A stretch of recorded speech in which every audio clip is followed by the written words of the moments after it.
Saudara-saudari, selamat berjumpa.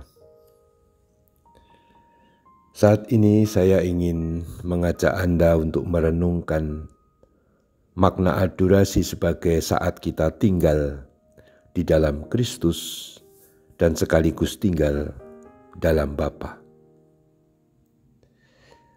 Sabda Tuhan melalui surat Santo Yohanes disampaikan demikian kepada kita. Apa yang telah kamu dengar dari semula, itu harus tetap tinggal di dalam dirimu. Jika apa yang telah kamu dengar dari semula itu tetap tinggal dalam dirimu, maka kamu akan tetap tinggal di dalam Anak dan di dalam Bapa. Itulah yang kita dengar adalah iman akan Tuhan Yesus Kristus yang wafat dan bangkit untuk kita. Dialah penebus dan penyelamat kita, dan bila kita tetap berpegang pada keyakinan iman itu, seperti kata Santo Yohanes tadi dalam suratnya, kita tetap tinggal di dalam Anak dan di dalam Bapa. Kata tinggal itu menunjuk makna yang sangat kuat.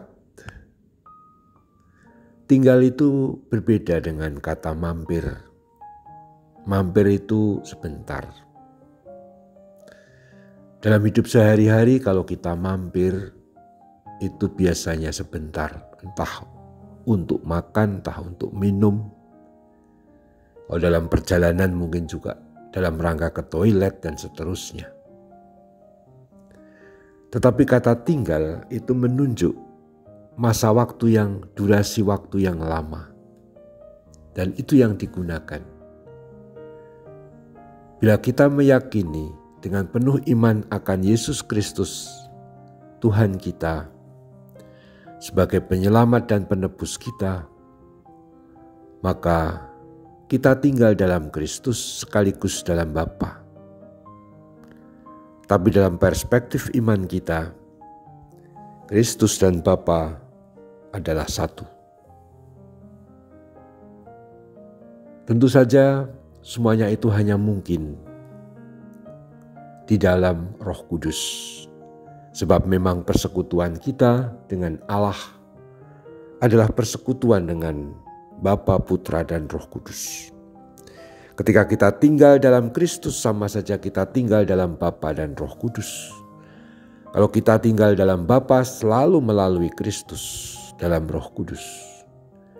Dan kalau Roh Kudus itu tinggal dalam hati kita dan kita tinggal dalam Roh Kudus, sama saja kita didorong, disatukan dengan Bapa sumber hidup kita melalui Yesus Kristus Tuhan kita. Tinggal di dalam Allah Tritunggal inilah yang ingin kita renungkan dalam kontemplasi, dalam doa adorasi kita. Adorasi memang memandang sakramen Maha Kudus yang adalah Tuhan sendiri, yang berkat korbannya disalib, dihadirkan dalam perayaan Ekaristi, kini diperpanjang, diperdalam dalam adorasi Ekaristi. Ekaristi memancarkan persekutuan Allah Bapa, Putra, dan Roh Kudus. Sehingga memandang sakramen Maha Kudus, memandang Tuhan Yesus dalam rupa roti, sama saja memandang Allah Tritunggal. Kita tidak pernah tahu kayak apa Bapa itu, tapi tidak masalah. Sebab melalui Kristus kita melihat Bapa sendiri. Kita jangan pertama-tama membayangkan secara fisik. Melihat, memandang dalam pengertian wajah Yesus yang selalu kita kenal dalam gambar-gambar itu. Itu pasti membantu. Tetapi yang paling pokok, memandang Kristus. Dan karenanya kita melihat Bapa, itu pertama-tama adalah keyakinan iman bahwa kita melihat dan mengalami kesatuan dan berelasi atau berhubungan secara erat mesra dengan Allah sendiri. Memandang wajahnya, memandang wajah Kristus, memandang wajah Bapa sama saja sebenarnya maksudnya adalah ada dalam kesatuan dengan dirinya. Kita memandang diri Bapa melalui Kristus. Dan itu hanya mungkin karena Roh Kudus. Realitas iman yang kita renungkan ini sangat mendalam. Sering tidak mudah untuk memahaminya. Dan memang tidak harus dipahami secara tuntas karena tidak mungkin. Tetapi saya ingin mengajak adorasi ini sebagai saat kita untuk sungguh mensyukuri kesatuan dengan Allah Tritunggal. Kesatuan kita dengan Bapa melalui Kristus Putranya Yesus Kristus dalam Roh Kudus, Allah Tritunggal. Maka mengawali tahun baru, kita memiliki pengharapan yang teguh dan penuh. Kita mengharapkan masa pandemi segera berakhir. Semoga vaksinasi yang sudah diumumkan oleh pemerintah sungguh berjalan dengan baik. Sehingga kita bisa lebih normal dalam hidup tanpa mengabaikan protokol kesehatan yang tetap kita perlukan.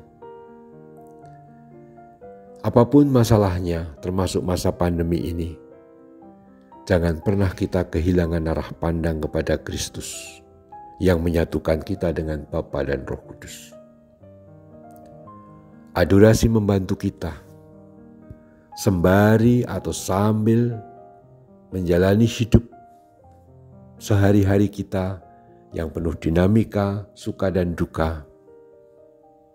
Kita tetap ada dalam pantauan, pandangan, dalam jangkauan, dalam persekutuan dengan Bapa, Putra, dan Roh Kudus. Dan itu yang menjadi pokok, yang menjadi kekuatan sekaligus yang seperti mesin itu menggerakkan seluruh hidup kita menjalani hidup sehari-hari. Marilah kita memandang Kristus, dengan demikian memandang Bapa dan Roh Kudus dalam sakramen Maha Kudus, agar kita tetap tinggal dalam persekutuan Allah Tritunggal. Lanjutkan adorasi ini, terpujilah Tuhan kita Yesus Kristus untuk selama-lamanya. Amin.